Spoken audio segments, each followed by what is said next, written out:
Redford co-stars with Meryl Streep in Out of Africa, 8:05 New Year's Day on BBC One. In just over 10 minutes here on BBC One, Clive James crams 10 years into 2 hours when he hosts a review of the 80s, while his special guest, Jerry Hall, presents the awards of the decade. And that's after a roundup of today's events in the news now on BBC One with Martin Lewis. It's 10 to 10. Panama's Archbishop believes the Vatican may hand over General Noriega within hours.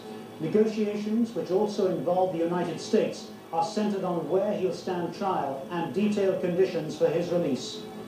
And Morocco says its entire Atlantic coastline faces environmental catastrophe from an oil slick pouring out of a stricken supertanker.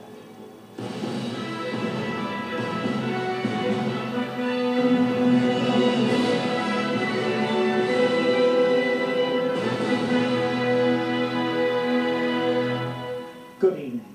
Panama has asked the Vatican to hand over General Noriega to stand trial in his own country for the murder of 10 army officers during October's attempted coup. But diplomatic sources say the Panamanian government is also considering drawing up a new extradition treaty which would allow Noriega to be sent to the United States to face drug trafficking charges there. So intense negotiations between the three parties have been taking place to break the week-long deadlock and work out detailed conditions for any handover.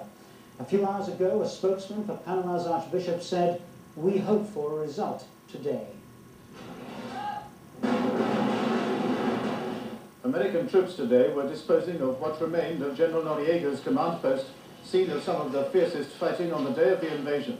But the closest they got to the man himself was his picture on the wall. However, Panama is now going to ask the Vatican to hand him over from his present retreat inside the house of the Papal Nuncio in Panama City.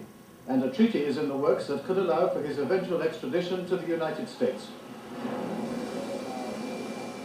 That's what President Bush is pressing for. He said that his resolve is strengthened by his obligation to the 23 American servicemen killed in Panama. Today, at a hospital in San Antonio, Texas, he was visiting some of the 320 who were wounded. Just a left feet. So proud of what you've got here. Great operation. You'll have a little post-mortems here and there, but it was a wonderful thing that you all did. Very, very proud. We're trying to be able to do it. The military operation is winding down, but Mr. Bush's diplomatic offensive continues with negotiations with the Vatican. If need be, he said, he'd get on the phone to the Holy Father, and it wouldn't be proper to make any deal that stopped short of bringing Noriega to justice. Martin Bell, BBC News, Washington. Morocco has appealed for international help to tackle a major oil slick threatening its Atlantic coast. 70,000 tons of crude oil spilled from an Iranian tanker after an explosion 12 days ago. It's now drifting unmanned off the Moroccan coast. The French oceanographer Jacques Cousteau says action should have been taken much earlier to avert what he called an environmental catastrophe. The amount of oil that's been pouring out of the stricken tanker is more than twice as much as that which caused the Exxon Valdez disaster off Alaska last March. The Moroccan Interior Ministry says the slick is threatening to cause environmental devastation of tragic dimensions. The oil is currently covering an area of more than 200 square miles, and it's lying only about 17 miles from the coast of Morocco near to Casablanca. The jobs of 40,000 people who work the rich fishing grounds in the region are thought to be at risk. A team from the French port of Marseille is at the scene, spraying the slick with chemical dispersants. Charles B.C. Harris. The leaders of Romania's revolution have issued a decree guaranteeing the right of all political parties to contest next April's free elections. That gives legal backing to the new multi-party system that's now being worked out. But whatever their problems, most Romanians tonight are happy to shrug off the past and welcome the new year.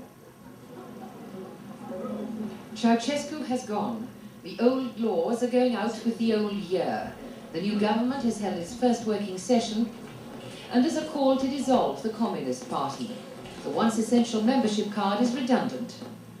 The new government faces huge problems. The economy is in a shambles, industry is inefficient, there's pollution, agricultural production figures have been falsified for years, and there's not much food.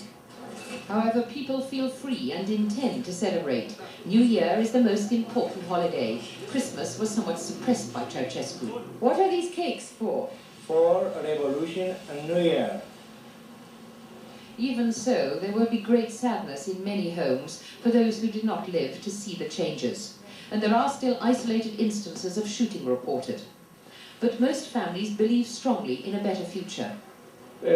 We celebrate this new year in peace, in democracy, in liberty. For the moment, events having moved so swiftly, there's a little bewilderment and much goodwill, with mistletoe, the symbol of good luck in a home, bringing the gypsies brisk business. For Constantine Ivanescu, an engineer imprisoned for a year merely for having tried to leave the country, freedom this week, along with all other political prisoners. I'm very happy. I expect that will be very good here in Romania. Will you stay in Romania? Yes, I'll stay here. After 2 weeks in which the whole country has been convulsed with change, the new year seems full of hope. Kate Adey, BBC News, Romania.